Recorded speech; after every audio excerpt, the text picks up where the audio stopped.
मेरी माटी मेरा देश अभियान में पूरे देश ने एकजुट होकर किया प्रतिभाग। मेरी माटी मेरा देश अभियान के तहत आज हरिद्वार सांसद डॉक्टर रमेश पोखरियाल निशंक रुड़की पहुंचे, जहां भाजपा कार्यकर्ताओं ने उनका स्वागत किया। इस दौरान सांसद डॉक्टर निशंक ने केंद्र सरकार द्वारा संचालित योजनाओं का बखान किया। साथ ही बताया कि आज प्रधानमंत्री नरेंद्र मोदी के नेतृत्व में देश आगे बढ़ रहा है। उन्होंने कहा कि जो पैसा विकास के नाम पर दिल्ली से चलता है, वह क्षेत्र के विकास में भी पूरा इस्तेमाल हो रहा है। उन्होंने राहुल गांधी को भगोड़ा बताते हुए कहा कि जब देश के विकास को लेकर गृह मंत्री अमित शाह ने उन्हें बहस के लिए कहा तो वह वॉकआउट कर गए।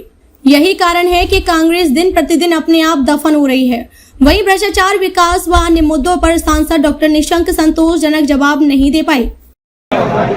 देश में और गांव-गांव तक, जिसमें मेरा उत्तराखंड के भी गांव-गांव तक मेरी माटी मेरा देश जो कार्यक्रम चल रहा है वो बहुत ही अद्भुत चल रहा है।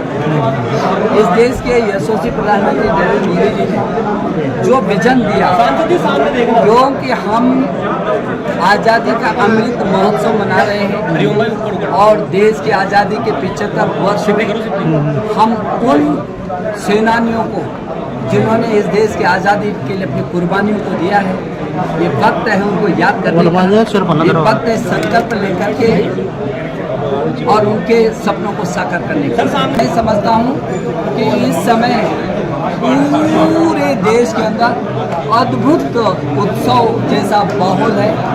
हर व्यक्ति देशभक्ति के राग में रंगा हुआ है और ये देश की आज़ादी के बाद पहला ऐसा अवसर हो रहा है जब पूरा देश एकजुट है। मैं समझता हूँ चाहे किसी भी दल का व्यक्ति क्यों नहीं है, किसी भी जाति और धर्म का व्यक्ति क्यों नहीं है, सारे लोगों के मन के अंदर देश की मेरी माटी मेरा देश उत्साह भरा है। देशभक्ति का एक ऐसा जुनून पैदा हो रहा है जो शायद लंबे समय बाद लोगों को देखने को मिल रहा है। भारत की संसद में जो पिछली बार विपक्ष के द्वारा हुआ है वो दुर्भाग्यजनक रहा है।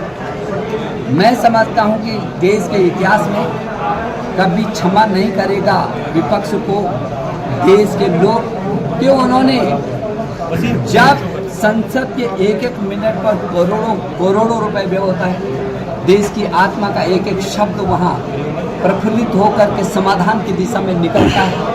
ऐसे समय को उन्होंने किल किया है, ख़त्म किया है। इसलिए उनको इतिहास भी माफ़ नहीं करेगा और देश माफ़ नहीं करेगा। दोनों सदनों में 21 ऐसे कानून पास हुए हैं। अच्छा होता कि ये देश के लिए इतिहास बनाने वाले कानून थे, उनको चर्चा करनी चाहिए थी, अपने सुझाव देने चाहिए थे, लेकिन वो देश के लिए नहीं। राहुल गांधी के बारे में क्या कहेंगे? राहुल गांधी के बारे में, और इसलिए वो भगोड़ू साबित हुए। जब प्रधानमंत्री जी आए उनके सामने हिम्मत नहीं उनको टिकने की। जब अमित भाई ने चर्चा की सदन में, आओ चर्चा करो, हिम्मत नहीं हुई। ये भगोड़ू है, भगोड़ू। अब वो वहाँ से भी भाग रहे हैं, अब जनता उनको जमीन से भी भगा देगी।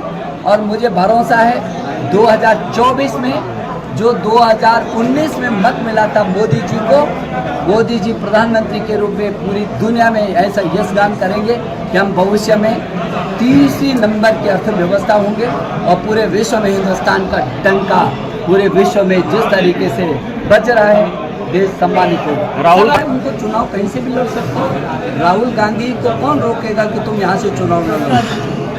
वो तो चुनाव लड़े ना।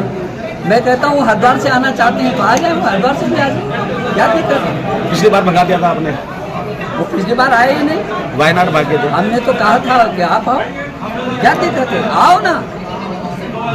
निर्णय जनता ने करना है। लेकिन कांग्रेस ने जो पाप किए हैं देश की आज़ादी के बाद, वो लोग सूद ब्याज सहित उसको आप दे रहे हैं। इसलिए कांग्रेस अभी भी खड़ी नहीं हो सकती। कांग्रेस कितने समय तक छल कपट करेगी, झूठ बोलेगी, लोगों को भ्रमित करेगी? अब समय वो नहीं है। अब लोग बहुत प्रखर हो गए हैं। सर सामने देख, लोग पूरी ताकत के साथ इस बात को महसूस करते हैं कि कौन बोलता क्या है, करता क्या है। और पूरी जनता को भरोसा है नरेंद्र मोदी पर और भारतीय जनता पार्टी। निशंक जी, एक छोटा मुझे मालूम ये तो कांग्रेस को पूछना चाहिए, लेकिन मैं इतना कह सकता हूँ कि इस समय जो मुस्लिमों को भी डराते थे भारतीय जनता पार्टी आएगी तो, अब तो लोगों ने पूछना शुरू कर दिया तो कब आगे बोलो। इसलिए ये जो धमकियां देते लोगों को डराते थे, अब उनके डराने में नहीं, इस समय मुस्लिम महिलाओं ने नरेंद्र मोदी जी को वोट किया और इस समय कई गुना ज्यादा वोट करेगी नवयुवक मुस्लिम नौजवान और मुस्लिम महिलाएं।